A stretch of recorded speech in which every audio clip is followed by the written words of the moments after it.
أعوذ بالله من الشيطان الرجيم بسم الله الرحمن الرحيم يا صاحب الجمال ويا سيد البشر من وجهك المنير لقد نور القمر لا يمكن الثناء كما كان حقه بعد خدا بزرگ توئی قصہ مختصر جزا الله عنا سيدنا ومولانا محمد صلى الله عليه وآله وسلم ما هو أهله يا رب لك الحمد كما ينبغي لجلال وجهك وعظيم سلطانك رب اشرح لي صدري ويسر لي أمري واحلل عقدة من لساني يفقه قولي رب زدني علما رب زدنی علما رب زدنی علما۔ السلام علیکم ورحمۃ اللہ وبرکاتہ۔ میں حافظہ افرا جاوید اسلام آپ سب لوگوں سے مخاطب ہوں اپنے یوٹیوب چینل انفینٹ اسلام میں۔ آپ سب لوگوں کو خوش آمدید کہتی ہوں۔ امید کرتی ہوں آپ سب لوگ خیریت سے ہوں گے، زندگی پرسکون پر اطمینان اور ایمان بالخیر گزر رہی ہوگی۔ سورۃ آل عمران اردو ترجمہ اور تفسیر، اس کی آیت نمبر 117 تک ہم گزشتہ اسباق میں پڑھ چکے ہیں۔ آج کے سبق میں ہم سورۃ آل عمران کی آیت نمبر 118 سے باقاعدہ آغاز کر رہے ہیں، جس میں اللہ رب العزت ارشاد فرماتا ہے: اے ایمان والو، غیروں کو رازدار نہ بناؤ، وہ تمہاری برائی میں کمی نہیں کریں گے، وہ تو چاہتے ہیں کہ تم مشقت میں پڑ جاؤ۔ بے شک ان کا بغض تو ان کے منہ سے ظاہر ہو چکا ہے، اور جو ان کے دلوں میں چھپا ہوا ہے وہ اس سے بھی بڑھ کر ہے۔ بے شک ہم نے تمہارے لیے کھول کر آیتیں بیان کر دی اگر تم عقل رکھتے ہو۔ اس آیت میں مسلمانوں کو خاص طور پر ارشاد کیا جا رہا ہے کہ یہود و نصارہ جو اہل کتاب ہیں، مشرکین ہیں، منافقین ہیں، ان تمام سے محتاط رہا جائے، اپنے ایمان کی بھی حفاظت کی جائے، اپنے رازوں کی بھی حفاظت کی جائے۔ رازوں کی حفاظت کس طرح سے؟ گو کہ جب جب دین اسلام نیا نیا پھیلا اور اہل اسلام لوگ پے در پہ اسلام میں داخل ہونا شروع ہو گئے، تو مسلمانوں کو بہت سی ایسی اپنے دین اسلام کے خلاف بہت سی ایسی سازشوں کا، ایسی طاقتوں کا سامنا تھا، طاقتوں کا، کہ وہ لوگ نہیں پہچان پاتے تھے۔ بہت سے سادہ لوگ مسلمان ایسے منافقین کے چکر میں آ جاتے تھے جو کہ بظاہری تو اپنے آپ کو ظاہری طور پر مسلمان کہلواتے تھے، لیکن ان کے دل یہودیوں کے ساتھ دھڑکتے تھے، ان کے دل مسلمانوں کے دشمنوں کے ساتھ دھڑکتے تھے، اور وہ خود اسلام کا لبادہ اوڑھ کے مسلمانوں میں بیٹھ جاتے۔ اور کچھ مسلمان ایسے تھے جو کہ پرانی رشتہ داریوں کا لحاظ کرتے ہوئے یہودیوں کے ساتھ اٹھ بیٹھ جاتے تھے، ان سے باتیں کر لیتے تھے اور ان سے مختلف قسم کے مشورے وغیرہ لے لینا۔ تو اسی طرح منافقین بھی مسلمانوں کی مجلسوں میں، ان کی بیٹھکوں میں بیٹھتے، اور اس طرح مسلمانوں کی جو راز و نیاز کی باتیں ہیں وہ سن لیتے اور جا کے یہودیوں کو بتاتے۔ تو یہ کام بہت اس وقت ایک دم جو ہے وہ عام ہو گیا، جس طرح منافقین نے آپس میں مشورہ اور چال بازی کے تحت مسلمانوں کا لبادہ اوڑھا اسلام کا، اور وہ اس طرح سے چال کے طور پر مسلمان خود کو پریٹینڈ کر کے جب وہ آئے اور مسلمانوں کو ہی نقصان پہنچانے کے لیے انہوں نے یہ سارا روپ اختیار کیا، تو اس وقت مسلمانوں کو اس آیت کریمہ کے ذریعے تنبیہ کی گئی، بتایا گیا، سمجھایا گیا، خبردار کیا گیا کہ اے مسلمانوں، خیال رکھو، یہ غیر ہیں، یہ غیر ہیں۔ ان کو غیر کیوں کہا گیا؟ کیونکہ یہ مسلمان کا بھائی ہوتا ہے۔ جب یہ مسلمان ہی نہیں ہے تو یہ تمہارے کسی طرح سے بھی خیر خواہ نہیں ہو سکتے۔ تو اللہ پاک نے اس آیت میں ان لوگوں کو، ان مسلمانوں کو، ان مخلص مسلمانوں کو ہدایت فرمائی کہ اپنے دشمنوں، یعنی یہ جو یہودی ہیں اور یہ منافقین ہیں اور یہ جتنے بھی اسلام کے علاوہ غیر ہیں، ان کو غیر کا نام دیا گیا اس آیت میں۔ تو یہ یہودیوں کو اور اپنے غیروں یعنی منافقین کو نہ اپنا مشیر کار بناؤ، مشورہ لینے والا، نہ رازدار بناؤ، کیونکہ یہ تمہارے دوست نہیں ہیں، یہ کھلے اور چھپے دشمن ہیں۔ کچھ ظاہری طور پر دشمنی کرتے ہیں، کچھ چھپ کے تم سے دشمنی کرتے ہیں، یہ موقع پا کر تمہیں کسی قسم کا نقصان پہنچانے میں کوتاہی نہیں کریں گے۔ تمہاری اے مسلمانوں، جب تمہیں کوئی ترقی ملتی ہے تو یہ انہیں کھٹکتی ہے، تمہاری تکلیف انہیں بہت زیادہ پیاری ہے، تمہاری جو باتیں ہیں یہ غور سے سنتے ہیں، اور پھر یہ انہی باتوں کو آگے خفیہ طور پر پہنچاتے ہیں جو کہ تمہارے ہی نقصان کے لیے استعمال کی جاتی ہیں۔ تو تم ان کی باتوں کو اگر غور سے سنو تو تمہیں اندازہ ہو کہ کبھی کبھی ان کے منہ سے ایسی باتیں نکل بھی آتی ہیں جن سے ان کی جو چھپی ہوئی عداوت ہے وہ ان کے، جس طرح کہتے ہیں سلپ آف ٹنگ، کہ ایسی باتیں ان کی زبان سے بعض اوقات نکل آتی ہیں جس سے تم لوگوں کو اندازہ ہو پائے کہ جو ان کے دل میں عداوت، جو دشمنی، جو نفرت چھپی ہوئی ہے وہ ان کے منہ سے چھلک پڑتی ہے،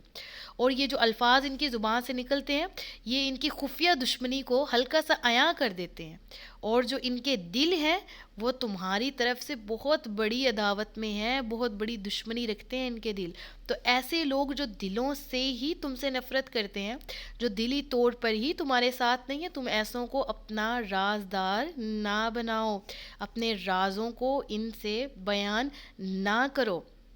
کیونکہ ایسوں کو اپنے رازوں سے مطلع کرنا در حقیقت اپنی ہی موت کو دعوت دینا ہے، کیونکہ ہم نے تو ان کی دشمنی کی علامتیں اور ان کے قلبوں کے، ان کے دلوں کے حالات تم لوگوں پر واضح کر کے بتا دیے ہیں۔ اب تم میں عقل ہے تو سمجھ جاؤ اور اپنے دوست اور دشمن میں فرق کر لو۔ یہ اس دور کے مسلمانوں کو سمجھایا جا رہا تھا، یہ آج کے دور کے مسلمان کو بھی سمجھایا جا رہا ہے، جو کہتے ہیں کہ مذہب سارے ایک جیسے ہوتے ہیں۔ یہ بہت سے لبرلز کی زبان سے ایسے کے کلمات نکلتے ہیں، بھائی خدا کا نام لیں، اللہ تبارک و تعالی نے اتنا کرم کیا کہ امت محمدی بنایا، اور امت محمدی کی فضیلت تو پچھلے انبیاء بھی مانتے تھے کہ امت محمدی تمام امتوں میں افضل ہے۔ ہماری امت کا وہ درجہ، ہم لوگوں کا لیول، اپنی شان اور بزرگی کا، کہ ہم لوگ تو پچھلی امتوں سے بہت زیادہ افضل، اور فضیلت کی وجہ رسول اللہ صلی اللہ علیہ وآلہ وسلم سے نسبت ہے، اور اس لیے بھی کہ ہم نیکیوں کا حکم دینے کا ہمیں کہا گیا اور برائیوں سے روکنے کا ہمیں تبلیغ کا حکم دیا گیا، خود بھی بچنے کا برائیوں سے حکم دیا گیا۔ یہ تمام کی تمام فضیلت ہمارے پاس، اور ہم اپنے منہ سے کہیں نہیں ہم یہودیوں کی طرح ہی ہیں یا یہودی ہماری طرح ہی ہیں، مذہب سب کے برابر ہے، استغفر اللہ۔ جب قرآن کہہ رہا ہے ان الدین عند اللہ الاسلام، اللہ کے نزدیک دین صرف اسلام ہے، تو اسلام کا لبادہ اوڑھ کے، کلمہ پڑھ کے، تو خود اپنے آپ کو اے مسلمانوں تم لوگ دوسری جماعتوں کے برابر قرار دے رہے ہو، یہ کہاں کا انصاف ہے؟ اپنے برابر ان کو درجہ دے رہے ہو جو آپ کے نبی کو ہی نہیں مانتے، جو ہمارے نبی کو ہی نہیں مانتے، ہم کہتے ہیں ہم بھی ان کے جیسے ہیں، یہ ہمارے جیسے ہیں۔ خدارا حقیقت کی آنکھیں کھولیں، دیکھیں، جو آنکھوں پہ پردہ ہے اس کو اتاریں۔ رب العالمین فرما رہے یہ کبھی بھی یہودی اور عیسائی تمہارے دوست نہیں ہو سکتے، یہ غیر ہیں۔ غیروں کو نہ رازدار بناؤ، نہ کوئی مشورہ کرو ان سے، نہ ان کو خود جیسا سمجھو، نہ خود کو ان کے جیسا کہلواؤ۔ اور آیت کے آخر میں کیا بیان کیا گیا؟ اگر تم عقل رکھتے ہو، یعنی کہ عقل کی بات یہاں پر بیان کی گئی۔ اہل عقل مسلمان جو ہیں وہ کبھی بھی آئندہ، اب یہ آیت ہم نے پڑھ لی الحمدللہ، آج کے بعد سے اس آیت پر عمل کرتے ہوئے اپنی اہمیت کو جاننا ہے، اپنی رسپانسبلٹیز کو سمجھنا ہے، اپنی ذمہ داریوں پر عمل کرنا ہے، اور ان یہود و نصارہ کی جو سازشیں ہیں، جو اسلام کے خلاف مختلف قسم کی طاقتیں ہیں جو اسلام کو نیچا دکھانے میں لگی ہوئی ہیں، ہم نے ان کا مقابلہ کرنا ہے۔ ہم نے ڈرنا کسی سے بھی نہیں ہے، ہم نے ڈٹ جانا ہے اور مقابلہ کرنا ہے۔ خدارہ اس آیت سے سوچئے سمجھیے، عقل سے فیصلہ کیجئے، ہوش کے ناخن لیجئے کہ اللہ رب العالمین ہم سے کیا فرما رہا ہے۔ میں تمہارے ساتھ ہوں، مومنوں تم ان کی طرف نہ جاؤ، یہ غیر ہیں، یہ مسلمان نہیں ہیں۔ اللہ تعالیٰ اس آیت کو سمجھنے کی توفیق دے اور عمل کرنے کی بھی۔ تو اگلی آیت، آیت نمبر 119، خبردار یہ تم ہی ہو جو انہیں چاہتے ہو اور وہ تمہیں پسند نہیں کرتے، حالانکہ تم تمام کتابوں پر ایمان رکھتے ہو، اور جب وہ تم سے ملتے ہیں تو کہتے ہیں ہم ایمان لا چکے ہیں، اور جب تنہائی میں ہوتے ہیں تو غصے کے مارے تم پر انگلیاں چباتے ہیں۔ اے حبیب تم فرما دو اپنے غصے میں مر جاؤ، بے شک اللہ دلوں کی بات کو خوب جانتا ہے۔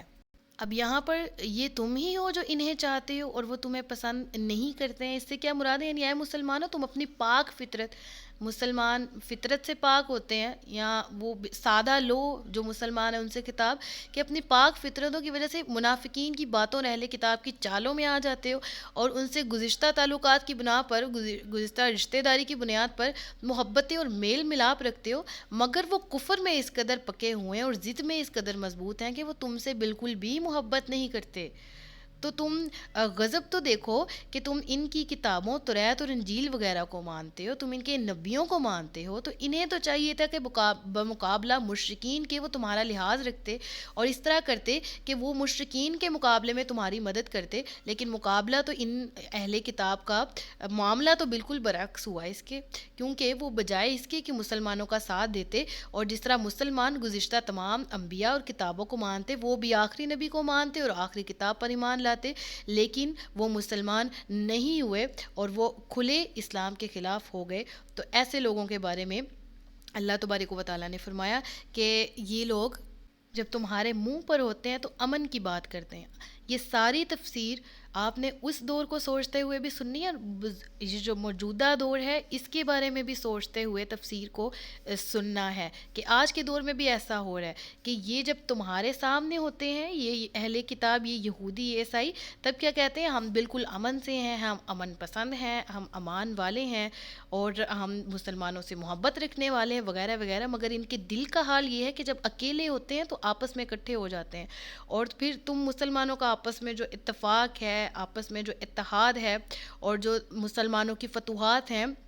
دنیاوی ہیں اور دینی ترقیاں جو بھی ہیں، ان کا ذکر کر کے غصے کے مارے اپنی انگلیاں کاٹتے ہیں اور سوچتے ہیں کہ ایسی تدبیر مل جائے کہ جس سے مسلمانوں کو ہلاک کر دیا جائے۔ یہ اپنے کفر میں اس قدر پختہ ہیں تو تم اپنے ایمان میں پختہ کیوں نہیں ہوتے؟ غور طلب بات ہے کہ اگر وہ اپنی منصوبوں میں اس قدر پختہ ہیں، وہ اپنے کفر میں اس قدر پختہ ہیں، تو اے ایمان والو تم ایمان میں پختہ کیوں نہیں ہوتے؟ اللہ اکبر۔ اب یہاں پر نبی پاک صلی اللہ علیہ وآلہ وسلم، اے محبوب صلی اللہ علیہ وآلہ وسلم، تم ان جلنے والے حاسدوں سے خواہ زبان سے صراحتاً یا عمل سے اشارتاً یا کسی طرح اشارے کنایا سے یہ بات ان سے فرما دو، ٹھیک ہے، کہ کیا کنایتاً فرما دو کہ تم غصہ اور جلن ہی میں مر جاؤ، تمہارے جلنے سے مسلمانوں اور اسلام کا کچھ نہ بگڑے گا۔ اللہ اکبر۔ اسلام کا سورج تا قیامت بلند رہے گا، قرآن مجید کی تلاوت تا قیامت ہی ہوتی رہے گی، اسلام کا پرچم بلند، اسلام کا سورج چمکتا رہے گا، اور اللہ تبارک و تعالیٰ دلوں کی باتوں کو جاننے والا ہے۔ تمہاری آپس میں خفیہ جو تدبیریں ہیں، تمہارے آپس کے مشاورات جو تم مسلمانوں کے خلاف آپس کی مجلسوں میں کرتے ہو، رب العالمین نے اس سے مسلمانوں کو مطلع فرما دیا ہے اور وہ فرماتا رہے گا۔ تو یہ قرآن کی آیتیں ہیں جو کھول کھول کر رب العالمین بیان فرما رہا ہے ہمارے لیے کہ خدا را ہمیں اب چاہیے کہ ہم قرآن کریم کی آیات کو سمجھیں، پڑھیں، غور و فکر کریں کہ رب العالمین ہمیں کیا ترغیب دے رہا ہے۔ ہمیں بھی آپس میں متحد ہونا ہے، ہمیں بھی آپس میں اتفاق کے ساتھ رہنا ہے، ہمیں بھی آپس میں قرآن کو، سنت کو تھام لینا ہے، اور ہمیں بھی رسول اللہ صلی اللہ علیہ وآلہ وسلم سے محبت کا حق ادا کرنے کے لیے ان کی جتنی بھی سازشیں ہیں قرآن کریم میں جو جو بات بیان کی گئی ہے اس پر عمل کرتے ہوئے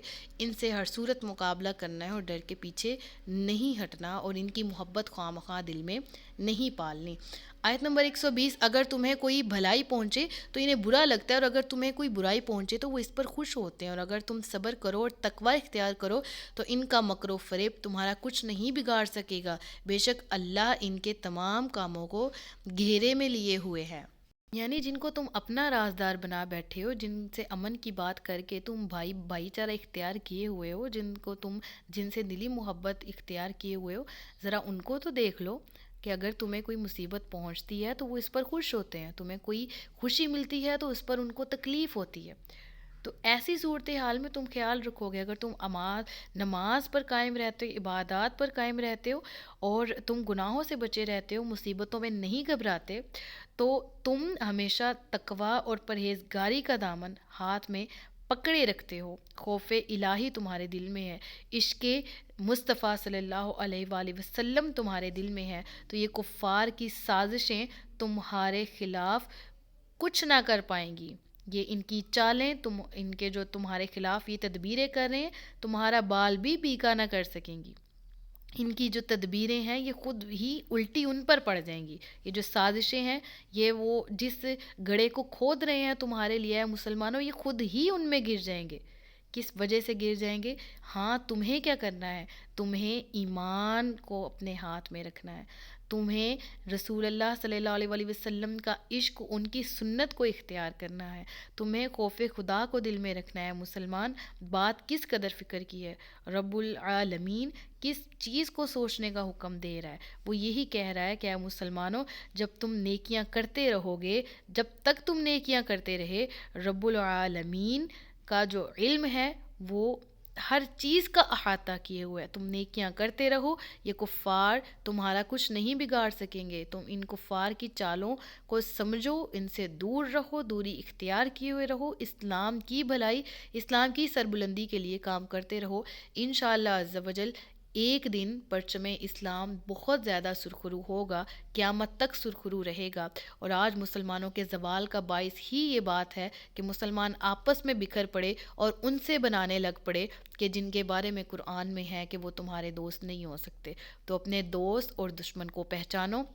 اور غور کرو کہ تمہارا دوست کون ہے، تم نے کس کی پاور میں اور اپنی پاور میں اضافہ کس کے ساتھ کرنا ہے؟ مسلمان کے ساتھ، اور مسلمان کی طاقت میں اضافہ اپنے ساتھ کے ساتھ کرنا ہے۔ الغرض یہ کہ مسلمان آپس میں بھائی ہیں۔ یہ یہودی، عیسائی اور یہ دوسری قومیں، دوسری طاقتیں کبھی بھی مسلمانوں کا بھلا نہیں چاہتی اور نہ ہی کریں گی۔ تو جب تک دل میں خشیت الہی اور عشق مصطفیٰ ہے صلی اللہ علیہ وآلہ وسلم، تب تک کوئی بھی طاقت جو اسلام کے خلاف ہے ہمارا کچھ بھی نہیں بگاڑ سکتی، کیونکہ اللہ ہمارے ساتھ ہے۔ اور جب اللہ ساتھ ہو تو اس چیز کی فکر چھوڑ دینی چاہیے کہ کون کون خلاف ہے، کیونکہ جب رب العالمین کا ساتھ ہو